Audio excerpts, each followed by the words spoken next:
Hello dear students, our good morning to all of you and I hope you all are fine and fit at home.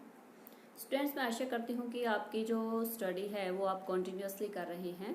Class 11th history की बात करें, इसमें हम revision कर रहे हैं chapter 3rd and that is an empire across 3 continents, यानी कि 3 कॉन्टिनेंट्स में फैला हुआ साम्राज्य कौन सा था? रोमन एम्पायर था। इसके बारे में हम ऑलरेडी स्टडी कर चुके हैं कि किस प्रकार का रोमन एम्पायर था। So today we will discuss some important question answer of this chapter.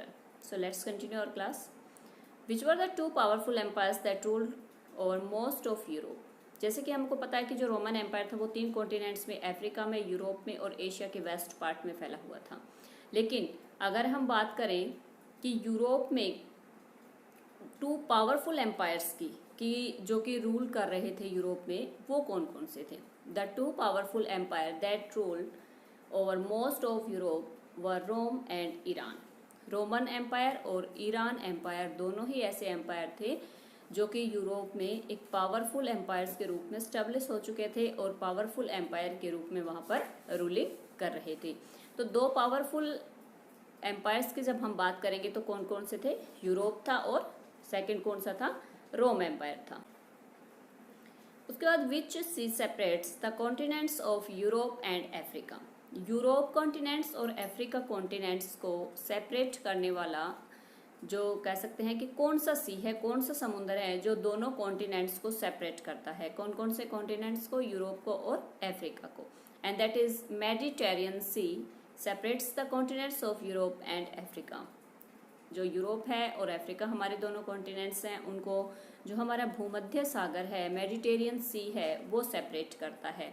जब हम वर्ल्ड मैप में लोकेशन देखते हैं कॉन्टिनेंट्स की, यूरोप की और अफ्रीका की, तो इसके बीच में जो हमारा है मेडिटेरियन सी पड़ता है और मेडिटेरियन सी जो भूमध्य सागर है वो दोनों को ही सेपरेट करता है, यूरोप को भी और अफ्रीका। इन दोनों को अलग करने का जो काम करता है, सेपरेट करने का जो काम करता है, वो कौन सा सी है? Mediterranean sea. इसी प्रकार से नेक्स्ट हम इसमें देखते हैं which river made boundaries of the Roman empire from the north side. अगर हम बात करें बाउंड्रीज की, रोमन एम्पायर जहाँ पर फैला हुआ था उसमें जो नॉर्थ पार्ट था उसका, यानी कि नॉर्थ साइड से कौन कौन सी रिवर्स थी जो कि बाउंड्रीज बनाती थी रोमन एम्पायर की। रोमन एम्पायर देखो हमने इसमें डिस्कस किया था कि एक बहुत ही वास्ट एम्पायर था, बहुत ही विशाल साम्राज्य था जो कि 3 कॉन्टिनेंट्स तक फैला हुआ था।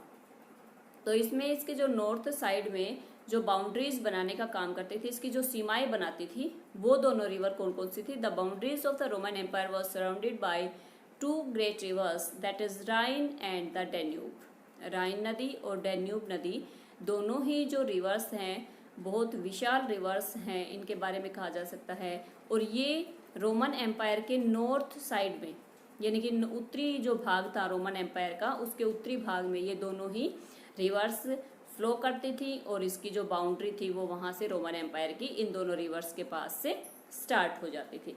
इस प्रकार से हम कह सकते हैं इसमें कि जो रोमन एम्पायर था यूरोप में फैला हुआ, अफ्रीका में फैला हुआ और साथ में एशिया के वेस्ट पार्ट में फैला हुआ एक बहुत ही विशाल एम्पायर था, जिसके नॉर्थ साइड में अगर हम बात करें तो जो 2 ग्रेट रिवर्स थी वो कौन कौन सी थी? राइन और डेन्यूब रिवर्स थी। इसी प्रकार से जो मेडिटेरियन सी है वो सेपरेट करता था, तो इसी प्रकार से जो मेडिटेरियन सी है वो सेपरेट करता है किस किस को? यूरोप और अफ्रीका कॉन्टिनेंट्स को। इसी प्रकार से अगर हम रोमन एम्पायर की बात करें, what is the another name of the 3rd century in the Roman empire. Roman empire का 3rd सेंचुरी का टाइम पीरियड था, उसमें दूसरा नाम भी लिया जाता था, वो कौन सा था? इससे पहले हमने जब डिस्कस किया था चैप्टर रीडिंग के टाइम, तो मैंने आपको बताया था कि रोमन एम्पायर को हम 2 फेजेस में डिवाइड करते हैं। फर्स्ट अर्ली एम्पायर था and second is later empire, Roman empire था। लेटर कह सकते हैं हम इसको, या फिर लेटर एंटिक्विटी कह सकते हैं। इसी प्रकार से जो अर्ली एम्पायर था वो इसके स्टेब्लिश होने से लेके इसके विशाल साम्राज्य के तक के बनने का फेज है। एंड सेकेंड लेटर जो स्टेज आती है इसकी, वो जब ये कह सकते हैं कि धीरे धीरे जब पतन की तरफ जाने लगा था, वो टाइम पीरियड था। तो 3rd सेंचुरी में अगर हम बात करें रोमन एम्पायर की, तो 3rd सेंचुरी के आसपास जो रोमन एम्पायर था वो उसकी कौन सी फेज था, कौन सी स्टेज थी इसकी? The 3rd century of the Roman empire was also called the early empire. यानी कि इसको अर्ली एम्पायर के नाम से भी जानते हैं। तो अर्ली एम्पायर कौन सा फेज था? 3rd सेंचुरी में रोमन एम्पायर का नाम था, जिसको दूसरा नाम हम कह सकते हैं कि 3rd सेंचुरी में क्या था इसका? अर्ली एम्पायर थी। उसके बाद का जो टाइम पीरियड आता है इसका, वो कौन सा था? वो लेटर रोमन एम्पायर का आता है। अब बात करते हैं हम रोमन एम्पायर की लैंग्वेज की। Which languages were used for administrative purpose in the early empire of Roman civilization. हम बात कर रहे हैं यहाँ पर अर्ली एम्पायर की, यानी कि इसके फर्स्ट फेज की। तो कौन कौन सी लैंग्वेजेस यहाँ पर यूज की जाती थी जो कि किस में प्रबंधन का काम करती थी, यानी कि इनके एडमिनिस्ट्रेटिव पर्पज से काम में लिया जाता था, या जो इनका एडमिनिस्ट्रेशन का काम था वो किस लैंग्वेज में किया जाता था रोमन एम्पायर में। तो इसके लिए for the purpose of administration Latin and Greek were the most widely used languages, यानी कि दोनों ही लैंग्वेजेस यूज की जाती थी एडमिनिस्ट्रेशन के लिए, लैटिन और ग्रीक लैंग्वेज। लैटिन और ग्रीक इनकी कह सकते हैं ऑफिशियल लैंग्वेज भी थी, जो कि ये एडमिनिस्ट्रेशन पर्पज के लिए यूज करते थे। हमने इसमें बात की है रोमन एम्पायर था, जो रोमन सिविलाइजेशन थी उसका जो अर्ली स्टेज थी उसमें हम बात कर रहे हैं कि जो लैटिन और ग्रीक लैंग्वेजेस थी वो यहाँ पर मोस्टली वाइडली यूज लैंग्वेजेस थी, यानी कि लैटिन और ग्रीक अगर लैंग्वेज की ऑफिशियल लैंग्वेज की बात की जाए अर्ली रोमन एम्पायर की, तो लैटिन और ग्रीक थी।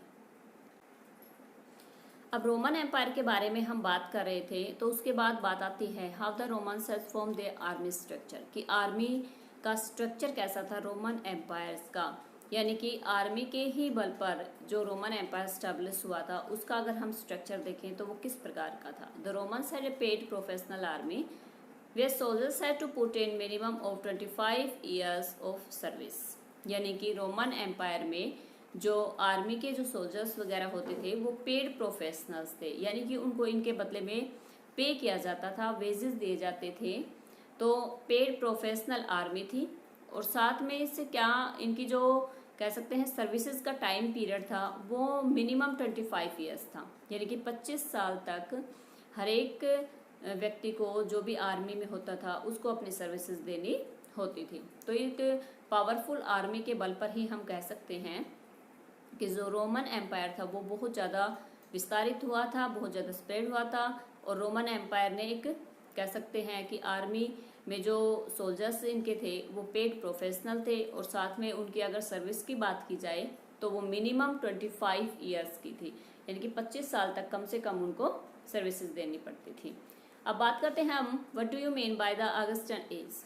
देखो, अगर हम बात करें इसके फाउंडर के बारे में बात करें, इसके संस्थापक के बारे में बात करें, तो इससे पहले संस्थापक के रूप में तो अगर कहीं पर भी रोमन एम्पायर का जब जिक्र आता है तो रोमन एम्पायर को स्टैब्लिश करने का काम था, इसको स्टार्ट करने का जो काम था इससे पहले स्टार्ट हो चुका था, लेकिन इससे पहले ये जो स्टैब्लिश हो चुका था, लेकिन ऑगस्टक जो थे, ऑगस्टक क्या थे कि वो इसके एक बहुत ही फेमस पावरफुल रूलर बने थे, और उनको जो ऑगस्टक की जो टाइटल है वो ऑगस्टक की जो टाइटल था वो उनको मिला था।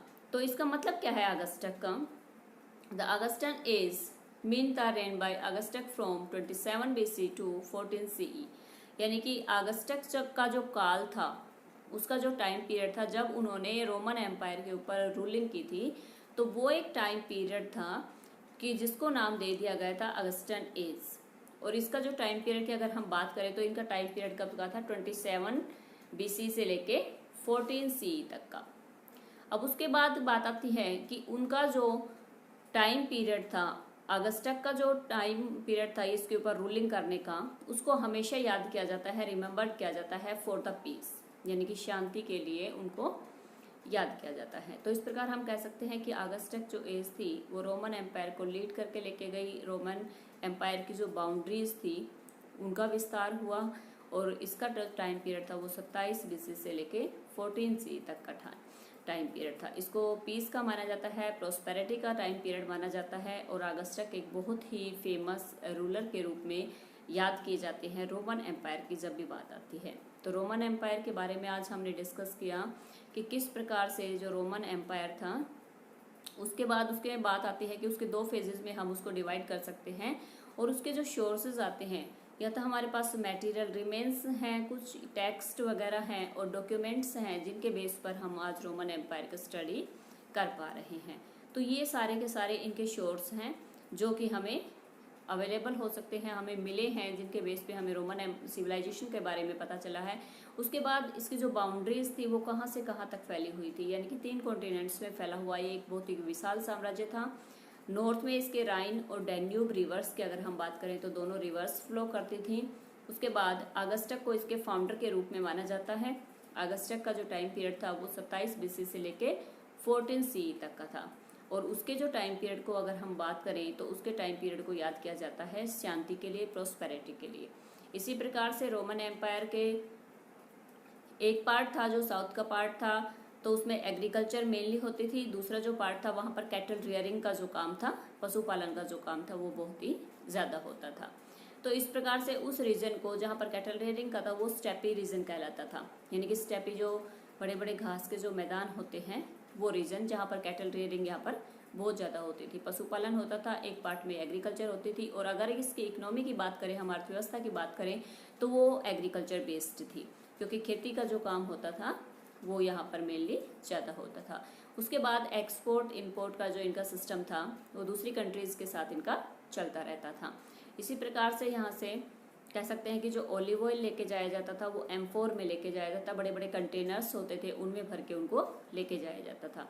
एक्सपोर्ट इंपोर्ट सिस्टम इनका ऐसा था कि इनको कह सकते हैं कि जो एग्रीकल्चर जो बेस्ड जो चीज़ें होती थी वो सारा का जो गुड्स होता था वो सारा का सारा ये एक्सपोर्ट करते थे।